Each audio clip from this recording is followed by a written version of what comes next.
Aujourd'hui, on est là pour donc, le Pitch Rap, édition 2013, Imagine Cup.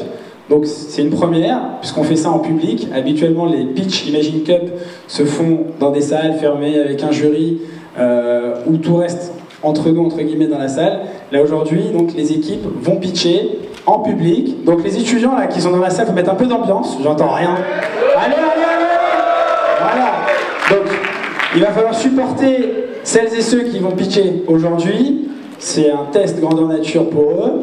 Et puis c'est également une belle expérience, puisque Imagine Cup c'est une famille et on est tous ensemble aujourd'hui pour passer un bon moment. Alors Imagine Cup en France, je le répéterai ce soir, c'est 11 000 participants. Sur la compétition Startup, ils ont été plus d'1 millier à participer. Ce qu'il faut savoir, c'est que maintenant on va embarquer toutes et tous ensemble pour découvrir toutes les startups. Et pour cela, je vais accueillir sur scène l'ensemble des membres du jury, à commencer par mon cher ami Richard de French Web. On l'applaudit, allez, allez.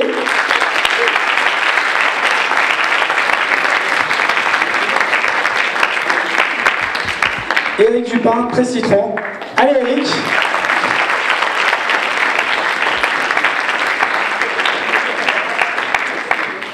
On va accueillir également de 360 Capital Partners. On l'applaudit, allez, allez. Merci. Excusez-moi, Francis Wablacar. Allez, allez, allez, allez. Ok, allez. Vous n'êtes pas chaud là, hein? Alors la plupart d'entre vous, vous avez déjà fini les euros, alors il faut y aller au taquet. All My Apps, Thibaut Favre. Allez Thibaut. Voilà. Il faut racheter une chaise. Il faut racheter une chaise. Et enfin, Maxime Lamure pour Plan Me Up.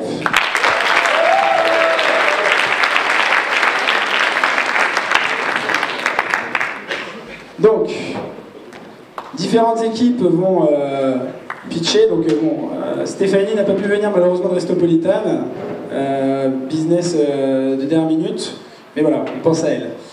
Alors, et cette équipe donc, vont pitcher devant ce jury prestigieux, qui a également un retour écran en bas. J'espère qu'ils voient, et s'ils ne voient pas, il va falloir qu'on trouve une solution, où ils verront à l'écran. Et donc, je vous souhaite à toutes et tous bonne chance. Ok. Et je vais maintenant accueillir la première équipe sur scène pour venir faire sa présentation. Allez, on l'applaudit.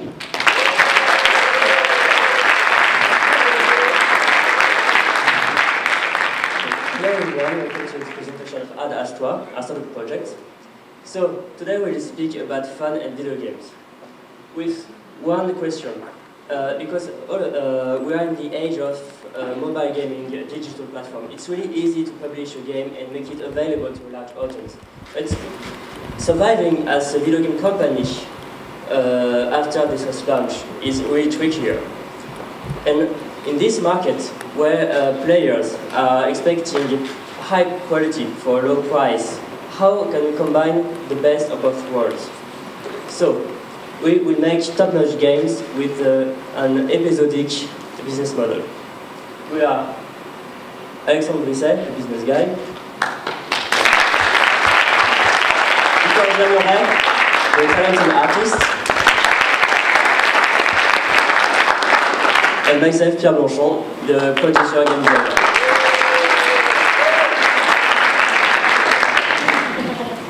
So the cornerstone of our business model is episodic releases. Usually games are released as one major release and then some batch. But what we want to do is actually to split this large release into several episodes, just like when you have with a TV series. Over the course of the season you have several episodes and it becomes something that has a rhythm, has something that you live with as it unfolds before you. And as a business, it has three advantages. The first one is they have smaller and more frequent releases that allow a smaller purchase for the customer, which is well suited to the mobile market, and also more flexibility for us as developers between episodes to make them better and better. Next is that we have a long-term buzz. It's not only one release, but several, actually 6 per year, and we can have deeper community engagement between each episode, we will really care about feedback, about what players do in the game, how they play it, to improve it, make it evolve as they play it. And finally, as a startup, it's really important to have a steadier cash stream to lower our working capital needs. The market we are targeting is mobile gaming. You all know about the three main platforms, Windows Phone, iOS, and Android. For us, it's an opportunity to start as a global startup, to come across to a huge and still growing user base with over 1 billion people owning a smartphone or a touch device.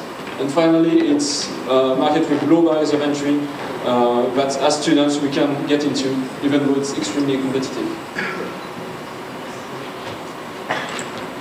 So we want to create a mobile shoot 'em up game. The mobile shoot 'em up genre is a genre that many people have played at least once in their lives. And with the social network of today, we are at the age of social gaming. And this genre is is relevant to the current trends because you can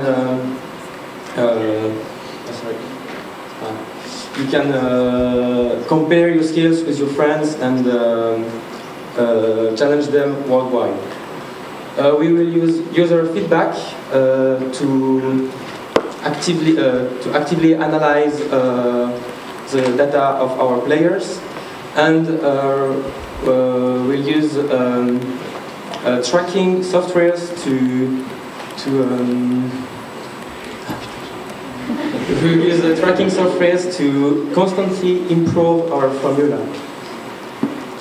And our target is the App Stores, Windows Stores, and Google Play, the main distribution. And we'll use cross-platform tools such as Monogame and Marmalade. That means that we just have to develop the game once, then we can easily and quickly port it to other platforms. Our main target will be the shoot 'em up fans because they are passionate and they are more willing to pay more than the average players. And it's important to know that they are an already existing community, so they will promote the game with word of mouth.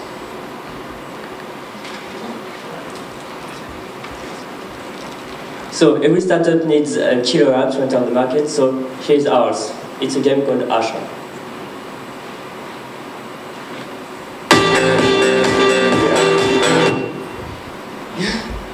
It's not supposed to be that sound.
It's an innovative shooter where the traditional shoot 'em up gameplay meets the puzzle game.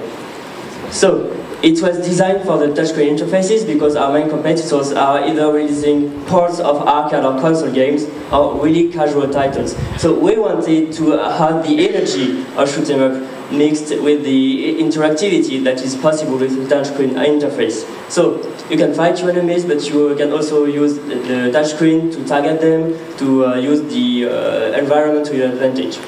And the 3 people you see here are only a part of a bigger team. There are also 2 programmers and 1 additional artist who are working with us on this project.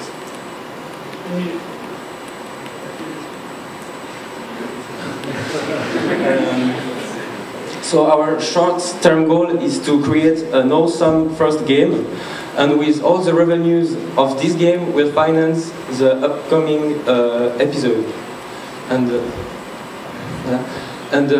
But our main goal is to establish our team as an efficient company and validate our business model.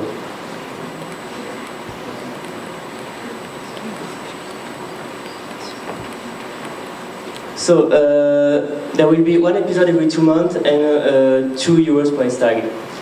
So with the midterm goal, we will develop more ambitious short-term and refine our formula thanks to users' feedback and tracking tools like Content Theory. And finally, with a long-term goal that's more ambitious, to create a role-playing game episodic franchise for tablets, PC, and consoles. So we'll spare you this part because we thought we will have 10 minutes, but only 5. So thank you for your attention. This is the end of this presentation, but only the beginning of a great adventure for us. And we are really looking forward to seeing you all in this room playing our games on your mobile platforms. Thank you very much.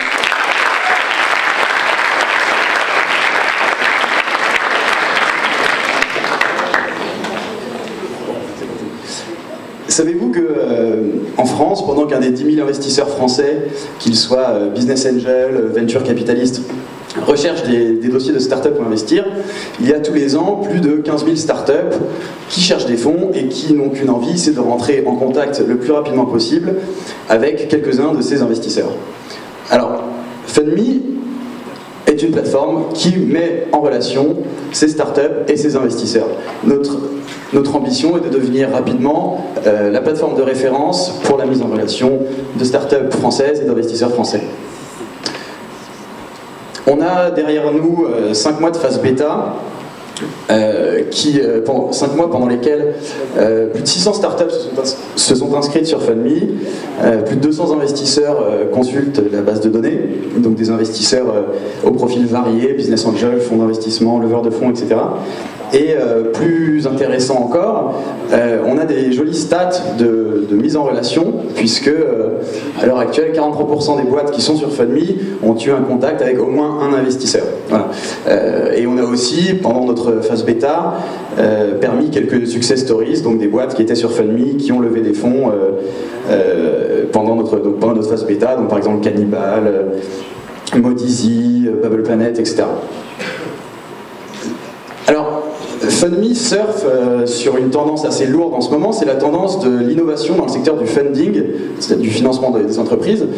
Cette tendance qui se manifeste notamment par la multiplication des plateformes de crowdfunding comme WeSeed, du succès de Gust, mais surtout qui se manifeste par le succès d'AngelList aux États-Unis. AngelList qui, sur le même principe que FundMe, c'est-à-dire la mise en relation start-up-investisseur, fait un carton aux États-Unis puisque ils sont lancés il y a 3 ans et demi et ils ont vu passer plus de 100 000 start-up. C'est devenu une référence incontournable dans le monde des start-up et des investisseurs aux États-Unis. Et c'est donc cette niche de la mise en relation start-up investisseur que FundMe adresse. Alors sur cette niche en France, vous voyez que en fait il y a peu de concurrence. Le seul concurrent direct identifié à ce jour, c'est en fait Oseo, donc une structure publique Oseo qui a une plateforme internet sur laquelle s'inscrivent des entreprises. Mais il se trouve que dans les faits, cette plateforme est très peu utilisée, voire pas du tout, par les start-up, par les investisseurs en amorçage. Alors, je suis Charles Degand, j'ai cofondé FundMe donc en 2012, en juin 2012 avec mon associé Balthazar que j'ai rencontré à Audencia. On est tout fraîchement diplômé d'Audencia. Et après avoir sorti la V1 de notre site qu'on avait fait développer par un freelance, quand on a vu que la mayonnaise prenait un petit peu, on a cherché et trouvé un associé technique, donc Vincent, qui est un développeur passé par Epitech et qui a planché sur la nouvelle version de notre site qui est sortie il y a 2 semaines. Alors rapidement, FunMe, comment ça marche, ce sera ma démonstration. J'ai pas de jolies vidéos avec de la musique, etc. En gros, c'est simple, la startup s'inscrit, elle remplit un profil, donc un executive summary, sur lequel elle décrit son idée, son offre, son business model, sa stratégie, ses chiffres clés, etc. Elle met un pitch vidéo, elle met les incubateurs, si jamais elle en a, elle met les incubateurs par lesquels elle est passée, etc. Elle donne également quelques mots, elle dit également quelques mots sur chacun des fondateurs de la startup, et une fois cela fait, elle devient accessible via notre moteur de recherche, accessible à tous les investisseurs qui consultent la plateforme, et donc ils peuvent trier les startups par différents critères de région, secteur d'activité, chiffre d'affaires, etc. Alors notre business model repose sur 3 piliers. Le premier, c'est les startups. En fait, on est sur un modèle freemium, c'est-à-dire que l'inscription de base est gratuite, et ensuite la startup, si elle le veut, si elle veut être davantage visible sur la plateforme et accélérer sa recherche d'investisseurs, on lui propose des packs premium qui lui permettent par exemple de solliciter les investisseurs de son choix. Donc la startup peut choisir dans toute notre liste d'investisseurs celle à qui elle souhaite envoyer son dossier, ces packs premium lui permettent aussi de savoir quels sont les investisseurs qui sont intéressés par cette startup. Deuxième pilier du business model, ce sont des partenaires commerciaux. Ce que j'appelle partenaires commerciaux, ce sont en fait toutes les activités qui tournent autour des startups. C'est les experts comptables, les cabinets d'audit, les cabinets d'avocats qui nous ont contactés pour travailler avec nous parce qu'ils étaient très intéressés par notre base de données de startups et donc ils voulaient proposer leurs services. On a par exemple Mazar qui nous a contactés, qui veut travailler avec nous pour parler de leur nouvelle offre startup, etc. Donc ces deux piliers du business model ont été validés pendant notre phase bêta. On a un panier moyen assez élevé quand on regarde le montant qui est prêt à payer une startup sur FunMe. Donc on a en quelques mois, en 6 mois, fait 18 000 € de chiffre d'affaires. Troisième... Il reste 10 minutes. Ouais, j'ai bientôt fini. Troisième pilier du business model, ce sont les investisseurs qu'on compte monétiser dans un second temps. Même chose, ce sera sur un modèle freemium. Donc là, je ne vais pas m'étendre là-dessus. On peut en parler après lors des questions si vous voulez. Donc voilà, on vient de sortir il y a 2 semaines notre nouvelle version, plan d'action 2013, on est en train de recruter pour communiquer, pour automatiser les process, améliorer notre référencement, faire du SEO, etc. Voilà ce qu'on va faire dans les prochains mois.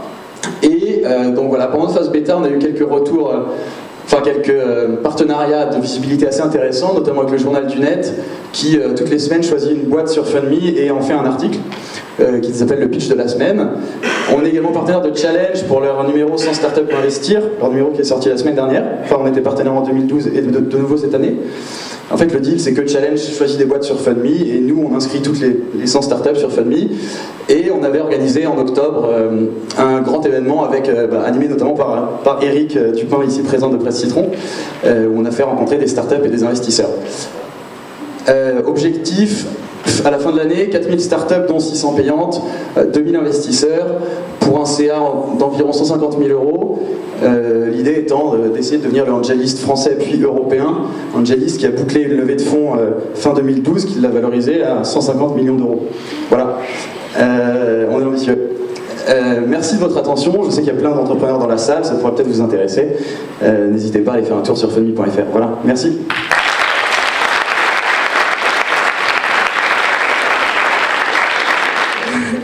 Donc on est très heureux de vous présenter Babbler aujourd'hui, qui est le bureau de presse de demain. Donc en fait, on est parti d'un double constat assez simple.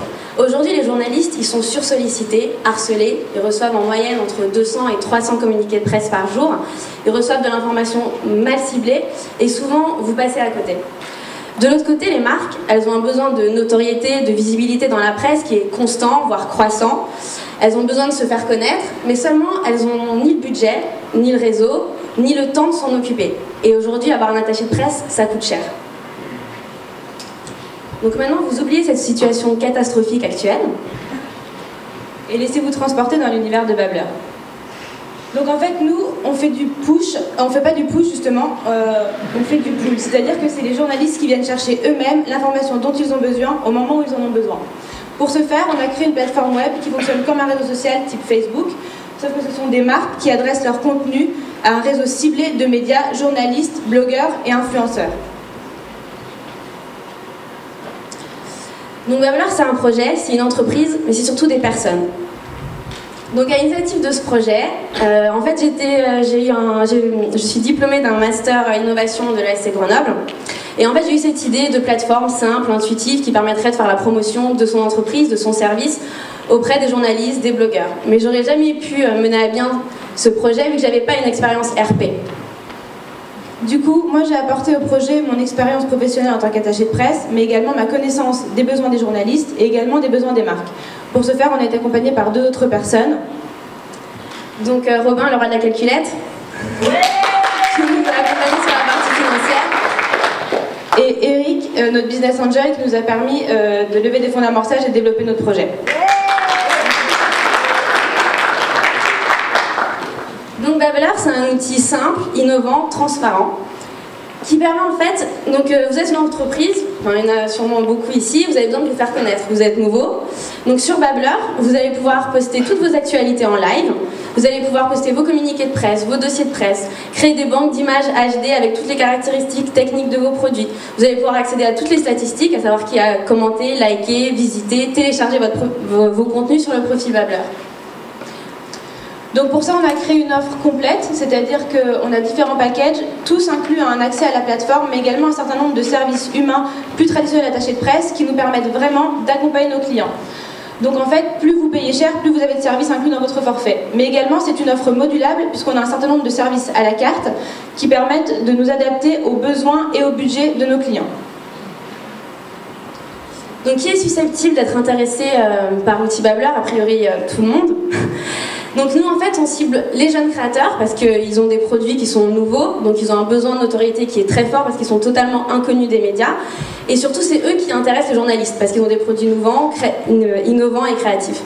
Mais ça peut aussi intéresser les grandes marques parce qu'elles ont besoin de trouver un moyen simple de diffuser leur contenu, et aujourd'hui la création de contenu c'est massif avec le web, que ce soit des supports vidéo ou même du contenu.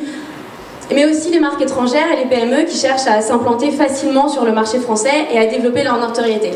Mais seulement, Babbler a décidé de choisir ses clients, et nous on cherche des marques qui ont un potentiel presse très fort pour être un peu une référence auprès des journalistes. Donc on cherche des marques qui ont des produits innovants, créatifs et un potentiel presse très intéressant. Donc on a choisi de pénétrer le marché par secteur. Donc en fait on a commencé par les secteurs de la mode et de la décoration parce que c'est les secteurs qu'on maîtrise le mieux, et parce que aussi c'est des secteurs qui sont très concurrentiels. Mais ensuite on compte attaquer les secteurs du fooding, de l'high-tech, de la beauté et du sport. En fait ce qu'il faut comprendre c'est que Babbler c'est un modèle qui est très facilement duplicable, parce qu'en fait on a une plateforme, à droite un fichier média, à gauche un fichier de client qui correspond. Aujourd'hui on n'a pas de réels concurrents en fait. On a des agences de RP spécialisées, mais qui souvent ont des coûts très importants, entre 3 et 4 000 € par mois.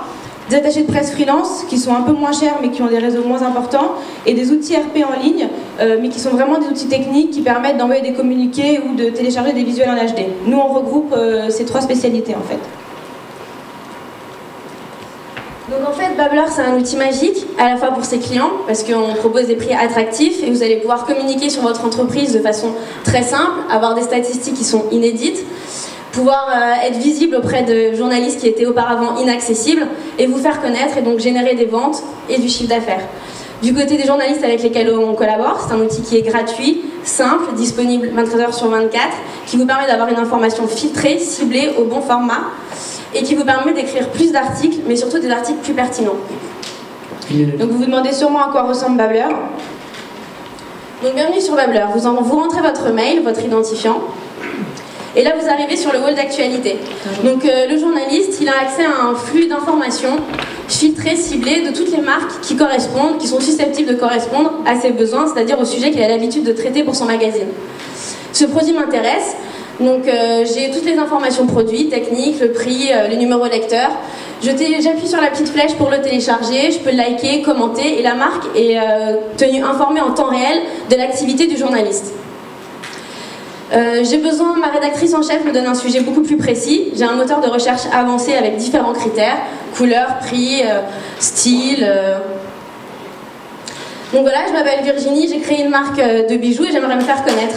La journaliste de elle est inaccessible, tout le monde l'appelle. Grâce à la Babbler, en fait, elle va pouvoir accéder à tous mes contenus et les télécharger en quelques clics. Je peux aussi personnaliser mon profil Babbler à l'univers de ma marque avec ma charte graphique.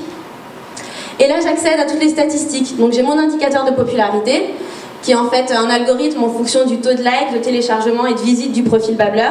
Et je sens en temps réel qui a téléchargé mes contenus et surtout j'ai un reporting live de mon attaché de presse dédié qui peut me tenir informé au quotidien de ce qui se passe. Donc Babbler, c'est un projet qui est en plein développement. Donc en 2012, on a fait la mise en place du projet. En 2013, on fait le développement par secteur et on a un projet d'appli mobile. Et en 2014, la diversification de notre offre à l'étranger. Donc un petit point sur les finances. Babbler, ça a nécessité un investissement initial de 100 000 euros. Aujourd'hui, après 4 mois de facturation, on réalise un chiffre d'affaires mensuel de 15 000 euros pour 9 000 euros de charge, ce qui nous permet d'avoir une marge qui est quand même intéressante. Donc on reste négatif la première année, parce qu'il y a l'amortissement de l'investissement initial, puisque quand on est étudiant, on est pauvre, et donc on n'avait pas eu les moyens de se financer. Mais dès 2014, on prévoit d'être bénéficiaire avec un chiffre d'affaires de 350 000 euros. Sachant ça que c'est que des prévisions, l'histoire on la construit tous les jours, si demain on signe un gros contrat, ça peut changer du jour au lendemain. Donc ce qu'il faut retenir surtout, c'est que Babbler, c'est une histoire qui fonctionne, puisque après 5 mois d'activité, c'est 300 journalistes inscrits sur la plateforme, une collaboration avec déjà à peu près 120 marques, 35 clients actifs aujourd'hui, plus de 600 parutions générées, des partenariats réguliers et fidèles avec des photographes, stylistes, agences d'événementiel, et encore de nombreux projets de développement. Merci de nous avoir écoutés.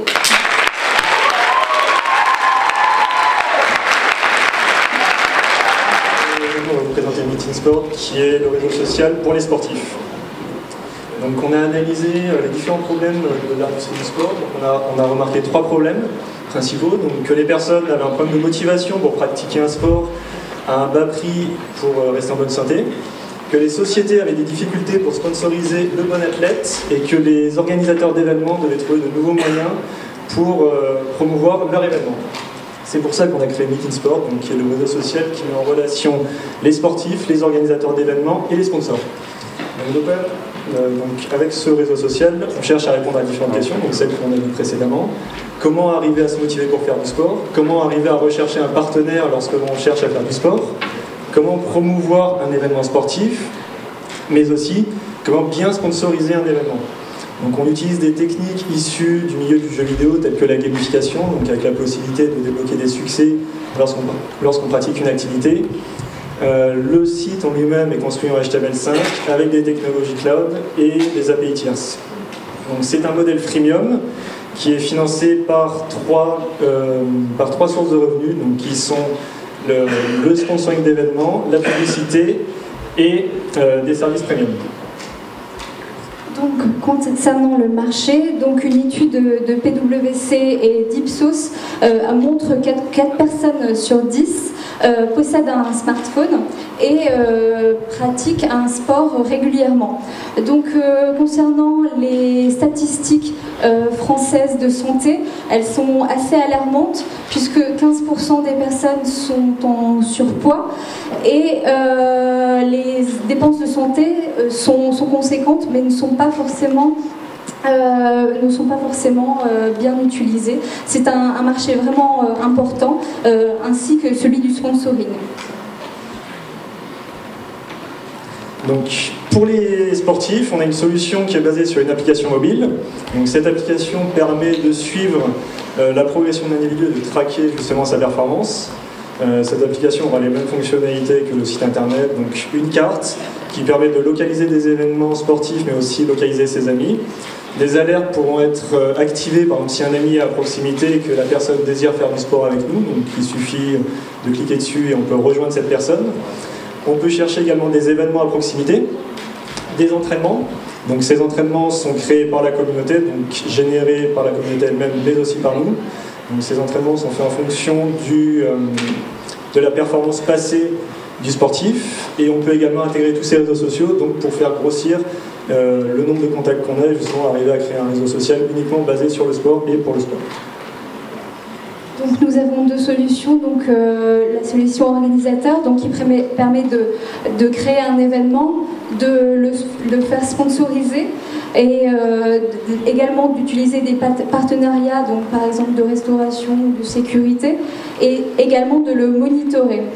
En ce qui concerne les sponsors, donc à partir de critères définis par le sponsor, il peut avoir des alertes. Donc à partir des performances des utilisateurs, par exemple, qui seront collectées via l'app mobile ou le site internet. Donc un affichage de marque via des bannières ou d'autres moyens, et une recherche également d'athlètes concernant les entreprises. Donc, concernant notre business model, on n'invente rien. On utilise juste des parties de business model existantes que l'on combine dans un business model qui est unique et qui n'a jamais été vu avant Meeting Sport. Donc, c'est un freemium qui est financé par la publicité, le sponsoring et les services. Donc, dans la publicité, on a de la publicité texte et vidéo géolocalisée, donc qui nous permet de mieux traquer l'utilisateur et de mieux le cibler. On a la solution sponsoring qui est vraiment taillée pour les entreprises, donc avec des packs, on va dire, de customisation de services. On a également la possibilité de sponsoriser un événement en totalité ou alors seulement certaines parties de l'événement. Et pour les services, on a toute une gamme de services premium, comme par exemple les licences électroniques, le coaching payant et un marketplace. Donc durant la première année, on cherche à mettre l'accent sur la publicité, parce que c'est le moyen le plus simple de générer des revenus, mais par la suite, on va développer toutes les activités de sponsoring et de service une fois qu'on aura réussi à avoir une base d'utilisateurs, on va dire, loyale et fidèle. Enfin, fidèle. Donc concernant la stratégie, donc il nous faut une base de données importante utilisateurs. Donc pour cela, nous allons nous focaliser sur 4 grands points. Donc en général, nous comptons intégrer des réseaux sociaux, également faire des partenariats avec des communautés sportives, ainsi que des publicités directement pour recruter de l'utilisateur. Nous avons une offre campus donc, qui permettra aux écoles d'avoir une page personnalisable et d'avoir la plupart des produits gratuitement. Nous allons nous focaliser également sur les sports de niche qui ont des besoins particuliers qui ne sont pas actuellement répondus par le marché actuel. Et en ce qui concerne la rétention, nous comptons nous baser sur la gamification avec l'achèvement de succès, les challenges, ainsi que les échelles de points, ainsi que l'intégration des API qui permettra vraiment de nous ouvrir à toutes sortes d'applications. Alors, pour la démo, je vais vous montrer une fonctionnalité de notre application Windows Phone. Alors, juste, je vais quitter ça. Hop. Passer sur le lecteur média. Donc, c'est lorsque l'utilisateur démarre une nouvelle activité. Donc, l'utilisateur va pouvoir choisir un de nos sports. Pour le moment, on autorise simplement le running. Il va pouvoir choisir s'il veut être visible au niveau de ses amis ou avoir un suivi vocal tout au long de la course. Il va pouvoir renseigner ses objectifs. Par exemple, je veux perdre 100 calories sur cette course, je veux faire 10 bornes, je veux faire autant de temps, il va pouvoir les renseigner. Une fois qu'il a renseigné ces informations, l'utilisateur va pouvoir démarrer cette course. Il va pouvoir voir en direct donc, la distance, la vitesse moyenne et le temps qu'il fait. Il va pouvoir voir combien d'amis le suit en live. Une fois qu'il a terminé cette course, à ce moment-là, il va pouvoir visualiser l'ensemble de ces chiffres, donc vitesse moyenne, distance, ainsi qu'un graphique qui lui montre la vitesse en fonction de la distance et un suivi au niveau de la map. L'utilisateur va pouvoir également partager, challenger un ami ou voir les points qu'il gagne tout au long de cette course. Donc pour terminer, quel est le futur vraiment de Meeting Sport? Donc on a différents points d'amélioration, donc l'interface utilisateur, en particulier sur l'application mobile qui est vraiment notre point d'entrée, le développement des fonctionnalités actuelles, l'ouverture du site auprès de développeurs tiers, mais également l'écoute des utilisateurs pour arriver à prendre en compte tous leurs retours et construire un meilleur produit. Donc, comme vous pouvez le voir, on a toute une gamme d'idées, enfin on a toute une série d'idées qu'on pourra développer, mais pour le moment, comme on nous a dit l'année dernière, c'est de rester focalisé uniquement sur la bêta, de développer la bêta et de faire grossir notre base d'utilisateurs et d'avoir des utilisateurs les plus fidèles possibles. Merci à vous et si vous avez des questions, n'hésitez pas.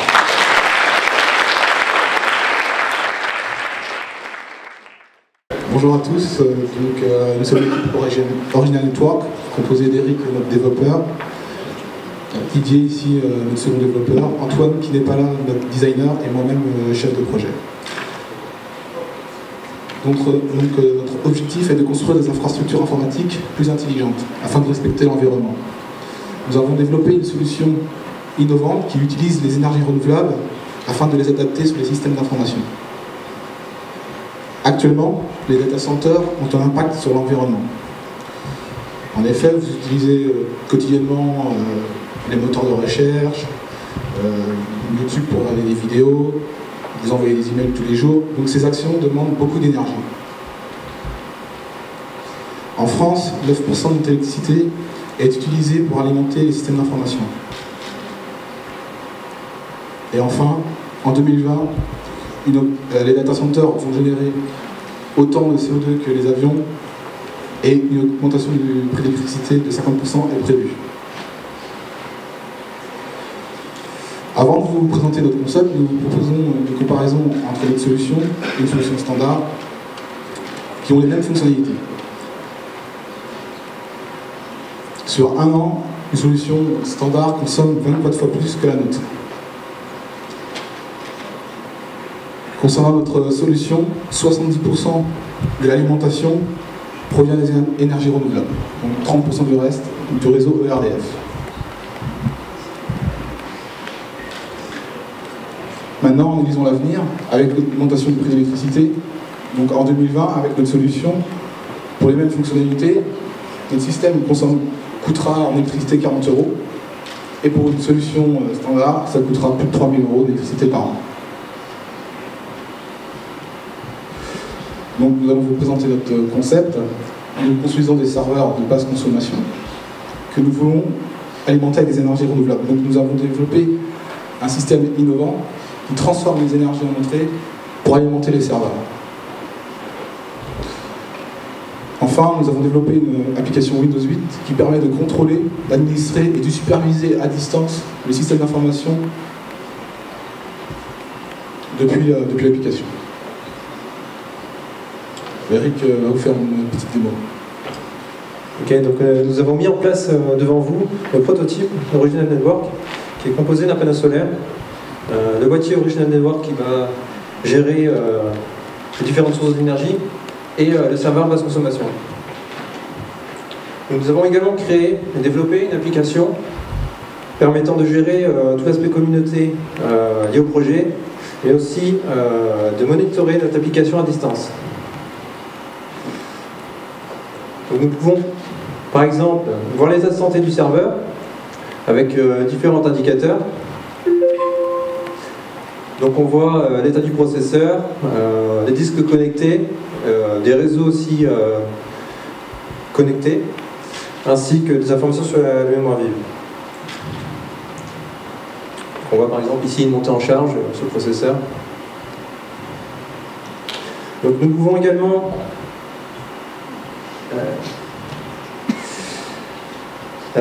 gérer la supervision de l'installation à distance. Là, je vous prie de m'excuser pour le décalage. Normalement, ça ne se présente pas comme ça. Donc, en fait, sur cette vue, on voit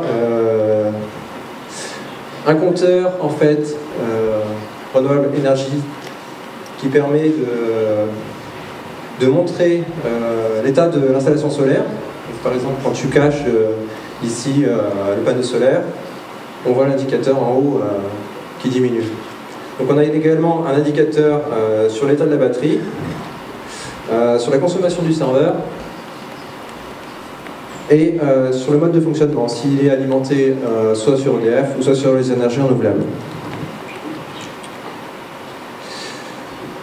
On a également un autre module qui permet de contrôler le serveur à distance, l'éteindre à distance, le redémarrer, avoir un contrôle sur les équipements Donc si on veut économiser encore plus d'énergie, on peut éteindre un équipement ou en allumer un.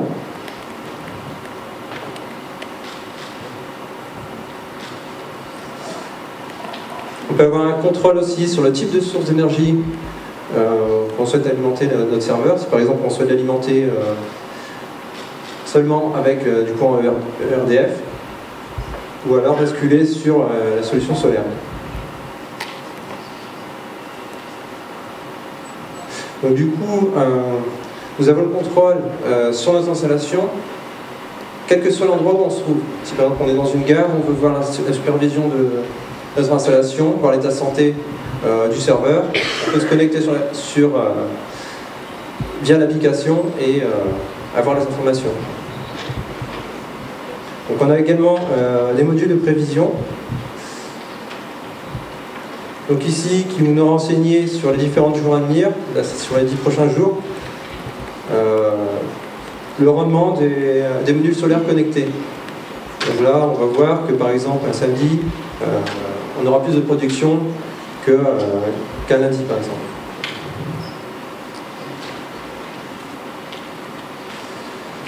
Donc voilà, je vais repasser la parole à Christopher. Donc maintenant, pour notre business, nous souhaitons proposer des services. Alors en fait, notre business model est basé sur une forte collaboration avec le client. Parce que nous pouvons adapter notre solution en fonction de ses besoins. Si par exemple il veut une solution partiellement alimentée avec des énergies renouvelables, ou alors si il veut une solution complètement autonome du réseau RDF.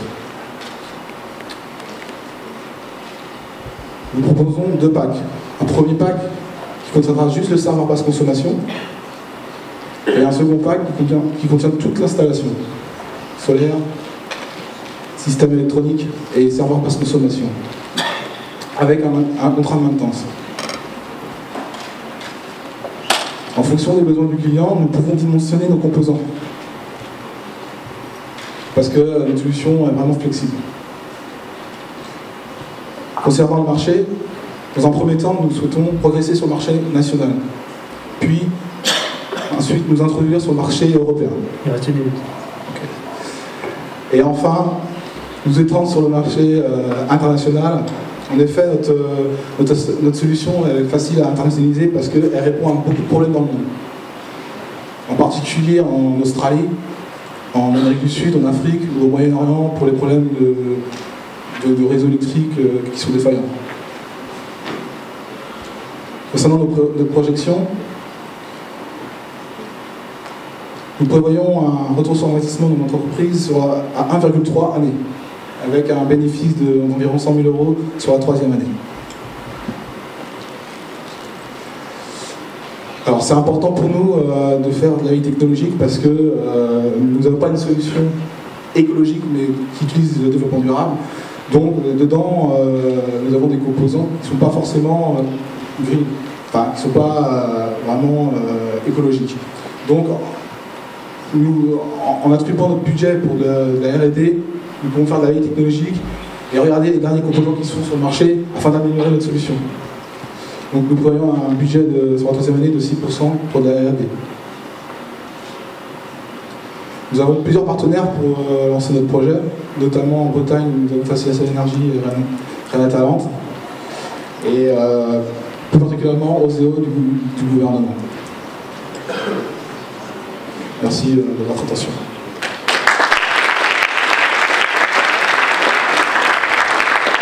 Bon, déjà, nous, c'est l'équipe Jukeo. C'est déjà pas mal. J'ai jamais eu autant à faire patienter une salle. C'est impressionnant. On va présenter l'équipe. Comme ça, on passera plus vite sur le slide. Donc moi, c'est Louis. Voici Mathieu et Thibaut. Moi, j'ai fait une université aux États-Unis et eux, ils viennent de Centrale. Et c'est donc Thibaut le designer de l'équipe, Mathieu le développeur, et moi je m'occupe de tout ce qui est le partenariat et de l'évangélisation de l'usage. Ça c'est important à retenir, évangélisation de l'usage, parce que je parlais vite après et on comprend peut-être pas. Donc vous savez déjà qu'on s'appelle Jukeo et qu'on est sur un nouvel usage, ça c'est pas mal. Et sinon je peux faire la présentation à blanc. Allez.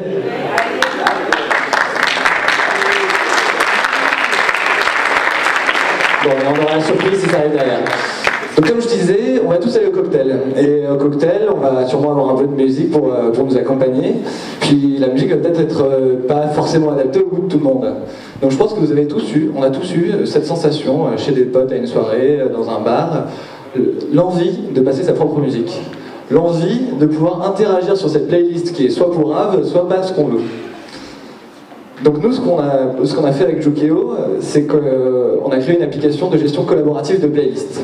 Bon, là ça fait un peu bizarre, mais qu'est-ce que c'est? C'est-à-dire qu'en gros, vous allez pouvoir, quand vous allez dans une soirée, dans un bar qui utilise Jukeo pour passer de la musique, vous connectez à la playlist, voir la playlist en cours et les musiques qui ont déjà été proposées, voter pour des musiques qui sont déjà dans cette playlist, donc les faire augmenter ou rajouter vos propres musiques. Et puis si vous avez des goûts musicaux qui sont en accord avec la salle, bah, votre musique va remonter et passer. C'est de la démocratie musicale. Si vous avez des goûts de merde, ça passe pas. Si vous avez des bons goûts, ça passe. Pour être clair. C'est très perturbant de ne pas avoir de présentation. Ce qu'on veut faire, c'est pas seulement être des diffuseurs de musique enrichis. Ce qu'on veut, c'est vraiment créer des expériences sociales uniques. Ça veut dire que ce qu'on a envie de provoquer avec la musique, c'est de rassembler les gens. Il y a plein d'interactions possibles avec ça. Les interactions possibles, c'est par exemple de dire on fait une battle de celui qui a le plus de likes le plus rapidement possible. Si vous êtes que deux, ça va être un peu dur. Hein. Un like chacun, j'ai voté ma propre chanson, c'est fini. Donc vous êtes obligé d'aller voir un peu les autres, ou vous allez pouvoir dire oh regarde, il y a 15 personnes qui ont aimé ma chanson, ça veut dire que je suis pas le seul à aimer ce type de musique. Ça, c'est le premier type d'interaction possible. Si j'avais eu le prototype, j'aurais pu vous montrer comment ça se passe, mais je vais vous proposer quelque chose, encore mieux. Vous avez un smartphone, là, tous. Vous pouvez taper sur votre serveur imaginecup.jukeo.net. Ça marche en 3G, je viens d'essayer. Hein. Qui est chez VNU? Moi, ça marche. Non, c'est pas l'application, c'est web app. C'est-à-dire que tu n'as pas besoin de télécharger quoi que ce soit. Imagine Cup, donc sans coller quoi, .jukeo.net. J-U-K-E-O. C'est plus facile avec le. .net. Donc vous allez devoir vous inscrire, comme ça on vous donnera la base de données, etc. Si on avait eu ça encore, c'est. Est-ce que tu peux nous mettre au moins de la musique? Bon, toujours des problèmes techniques, mais c'est pas grave. Donc ce que vous allez pouvoir faire, une fois que vous allez être inscrit, c'est que vous allez pouvoir accéder à la playlist de l'Imagine Cup. Vous allez pouvoir interagir dessus. Donc il y a déjà des personnes qui ont rajouté des musiques, parce qu'on a un peu parlé à droite à gauche, préparé le truc. Donc il y a déjà des musiques sur la playlist. Vous allez pouvoir voir s'il y a des musiques qui vous plaisent, liker, les faire remonter. Et ce soir, c'est en négociation avec l'organisation, si on peut, on essaiera de mettre un peu de cette playlist au cocktail. Je dis en négociation parce que je les ai prévus tout à l'heure, mais je sais pas si c'était au courant. Pour revenir aux choses sérieuses, parce qu'on a quand même un jury qui doit nous juger, je pensais vraiment que ça allait pouvoir revenir à ce moment-là. On a 3 cibles.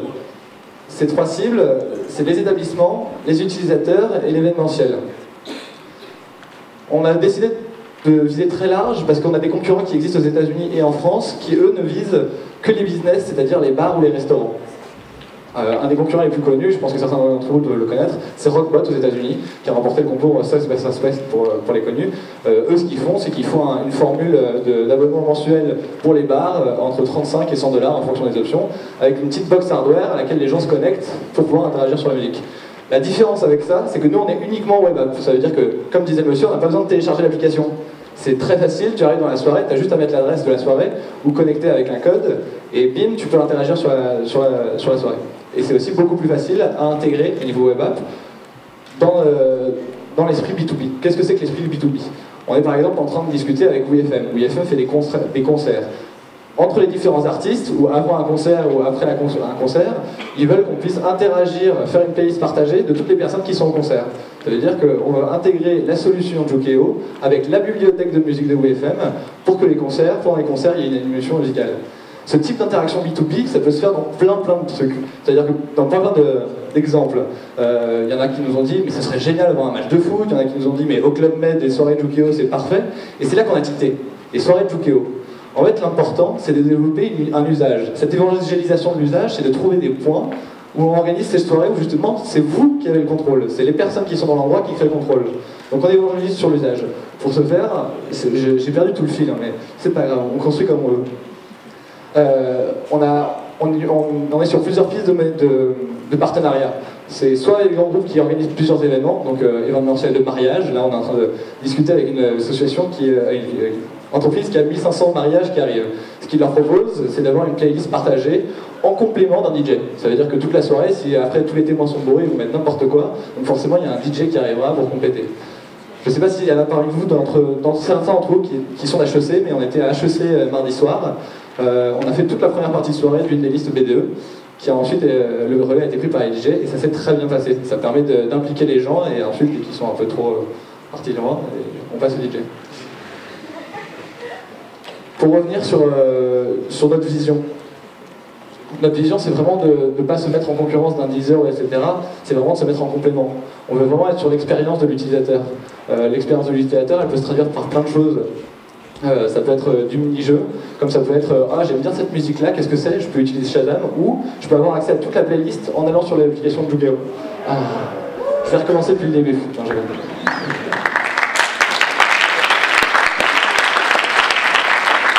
Ce qu'on va faire, c'est qu'on va aller directement au prototype.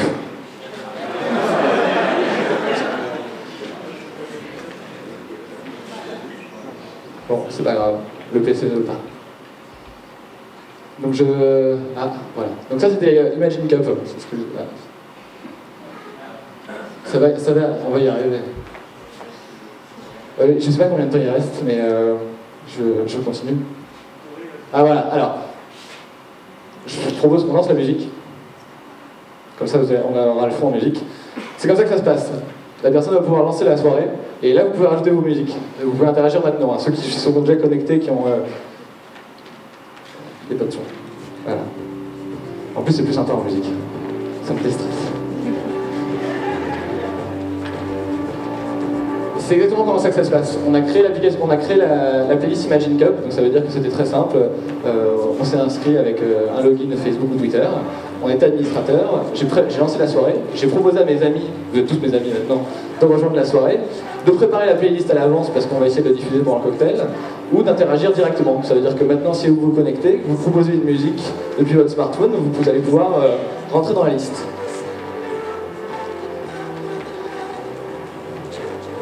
Donc, je ne sais pas s'il y en a qui ont essayé. On va repartir. Je bricole.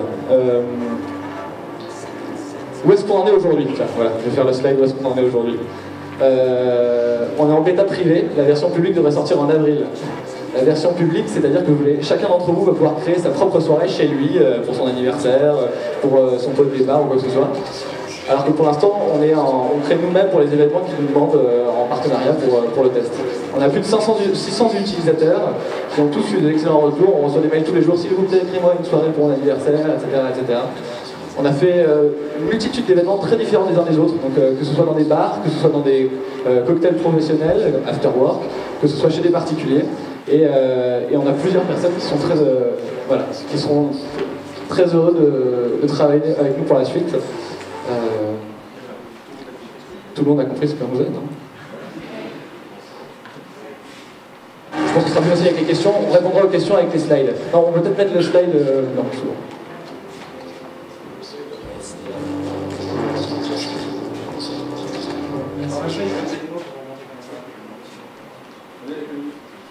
Modèle économique. Donc, on récapitule. 3 cibles, B2B, établissement, utilisateur. On l'a dit, il faut avoir un focus. Notre premier focus, c'est sur les événements et sur le B2B, c'est-à-dire faire des partenariats pour faire découvrir l'usage de Jukeo et faire découvrir cet usage via des mariages ou des événements ponctuels. Dans l'axe événementiel, on a un côté dépense qui est, on veut organiser chaque mois une Juke Party dans Paris, où ce sera vraiment labellisé Jukeo, c'est-à-dire les gens vont venir pour justement tester ce nouvel usage. Ça, ce sera le gage d'expérimentation qu'on va donner aux entreprises qui souhaitent expérimenter Jukeo au sein de soit de leur application, soit en le proposant sur leurs événements. Le B2B, c'est un modèle qui sera pricing sur mesure en fonction du volume d'utilisateurs qu'il prévoit d'avoir, parce que forcément, on a un coût de streaming par musique qui sera streamé. Sur les établissements, c'est le modèle que prend Rockbot, c'est l'abonnement mensuel, et sur les utilisateurs, ce sera sur le volume, avec de l'affiliation ou un plan média en fonction une fois qu'une masse critique est arrivée. Quand je parle d'affiliation, c'est quand vous découvrez une musique sur Shazam, vous pouvez l'acheter ensuite. Si vous aimez une musique sur Jukeo ou une playlist, vous pouvez, etc.